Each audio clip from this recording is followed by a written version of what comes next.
vamos ter agora a Antonina Santos, do IPMA, dos Santos, e o Pedro Silva, quem vão falar os dois. Exatamente, do Oceanário, e vão falar do Gel à Vista. Muito bem. Já está aqui o Gel à Vista. Boa tarde a todos, muito obrigada pelo convite. Agradeço muito à Rede de Ciência Cidadã ter-nos convidado. Nós temos muito orgulho do projeto. O projeto tem 10 anos, fez 10 anos este ano. E, portanto, eu vou apresentar uma década de trabalho científico do projeto. Isto é só um projeto, não são muitos projetos dentro do mesmo projeto. E como me disseram para eu trazer um colega investigador com quem colaboramos, outra entidade, eu trouxe o colega, o Pedro Silva, que é do Oceanário de Lisboa, com quem temos colaborado já há algum tempo. Eu queria primeiro fazer uma introdução ao Gel à Vista. Os nossos objetivos, isso partiu de mim, de uma investigadora que precisava de dados e de informação para estudar animais que eu gosto muito, que são os gelatinosos. E não há melhor que a ciência cidadã para aumentar a área geográfica da amostragem, para aumentar o tempo, temporalmente também é importante, e portanto para termos aqui dados consistentes para conhecer as espécies, conhecer a sua biodiversidade, a abundância e os padrões sazonais. Claro, como projeto de ciência cidadã, também temos muito interesse em aumentar a literacia sobre os ecossistemas marinhos. E uma coisa que verifiquei realmente quando comecei o projeto foi que, de facto, as pessoas não sabiam quase nada sobre os ecossistemas marinhos, sobre os animais marinhos, sobre o mar. E depois, claro, o nosso objetivo é apoiar a gestão costeira e a segurança balnear. A metodologia que nós seguimos, portanto, é uma metodologia científica. Nós temos os cidadãos, todos nós, que estamos na praia ou no mar, nas atividades marítimas, e fazemos observação de gelatinosos. O que nós solicitamos é que se tire uma fotografia ao gelatinoso em causa. Se possível, se dentro do mar não é possível para o objeto também conhecido, mas se for na areia, se o animal estiver depositado na areia, pedimos que ponham um objeto também conhecido ao lado do animal. Isso vai nos permitir ter uma ideia do tamanho do animal. E que registrem a data, o local e a hora desse evento. Depois pedimos que nos enviem os dados através da app ou por e-mail. E depois, esses dados, quando são recebidos, são sempre validados, a informação é sempre validada por um especialista. Mesmo que a pessoa saiba e nós tenhamos confiança naquela informação, nós vamos sempre verificar se aquela espécie que a pessoa disse que era, é mesmo de facto. E vamos validar também para ver se a localização é coerente com aquilo que estamos a observar na fotografia, se os dados estão completos, e depois atribuímos sempre um nível de confiança, um grau de confiança. Temos 3 graus de confiança, e o 1, 2 e 3, e só o grau 1 é que é considerado como correto para a ciência. Mas, de qualquer maneira, registramos todos os dados com os diferentes graus de confiança na base de dados do Gel à Vista. Principais resultados.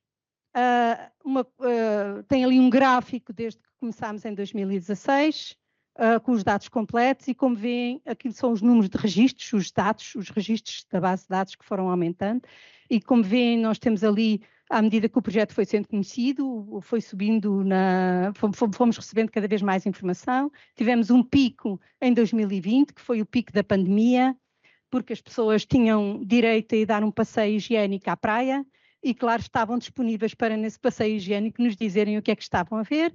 E depois tivemos ali outro pico em 2023, esse já é um pico robusto de dados, quer dizer que apareceu um pico de muitos animais nas praias e as pessoas enviaram-nos a informação, e portanto o que nós já vemos aqui é a flutuação normal do que está a aparecer nas praias ou não, quando aparecem mais ou quando aparecem menos.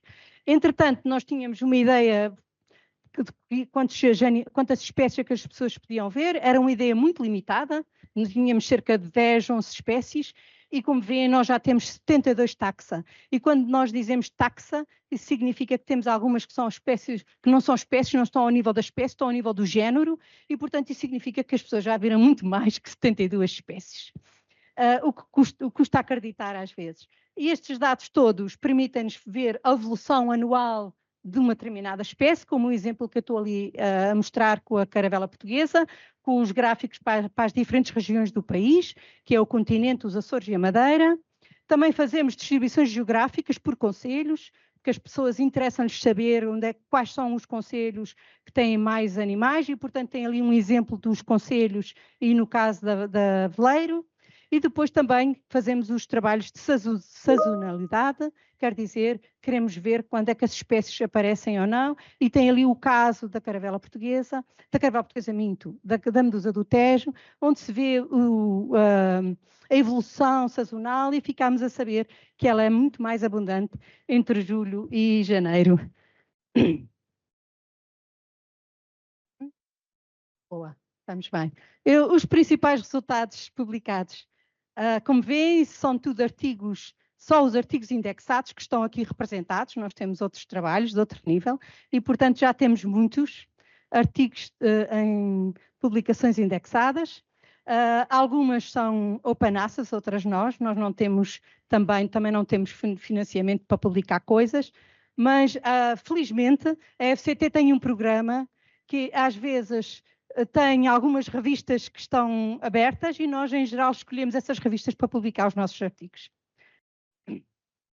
E portanto já temos então 9 artigos científicos indexados, temos um capítulo de livro que foi uma revisão de métodos e já tivemos 3 teses de mestrado. E temos também, como vê, o Já Lá Vista no Google Académico. E o Já Lá Vista ele próprio, sozinho, já tem um índice H3. E já tem um artigo com 24 citações, outro com 23, e portanto está quase no H4. Os principais parceiros e colaboradores. Claro que isso tudo, eu sozinha não fazia nada disso e, portanto, é claro que temos aqui muitos colaboradores e pessoas que gostam de trabalhar, parceiros.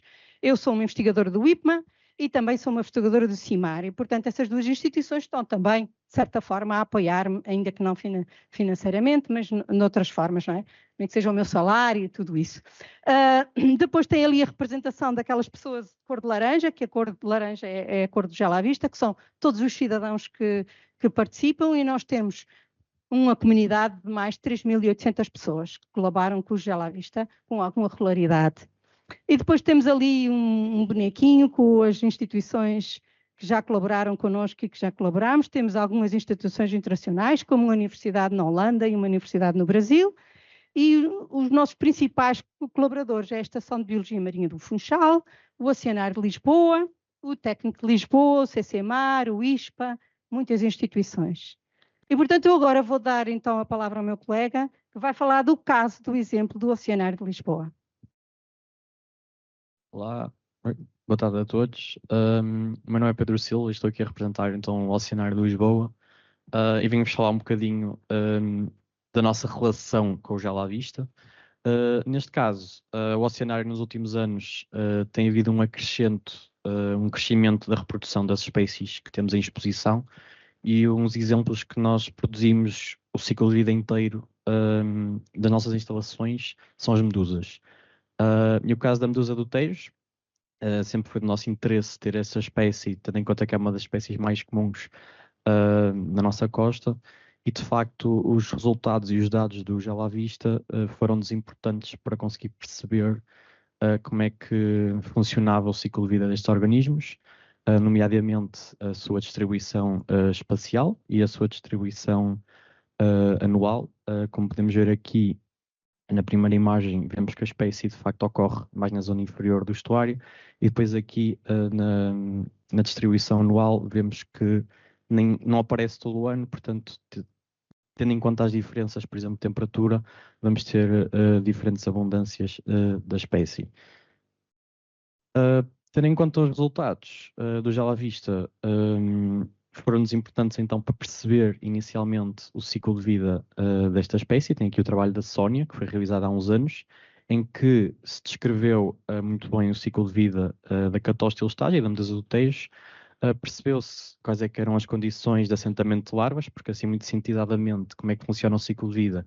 Temos as medusas que se reproduzem sexuadamente, formam uma larva que se vai fixar a um substrato, formando o pólipo, e depois o pólipo, neste caso da medusa do Tejo, forma apenas cistos de resistência que vão dar origem assexuadamente a outros pólipos, e estes pólipos, tendo em conta as suas condições ambientais, vão entrar num processo de estrobilação, que é então o processo de medusas, formando a medusa juvenil, como podem ver ali a éfira, que irá crescer para o estado adulto.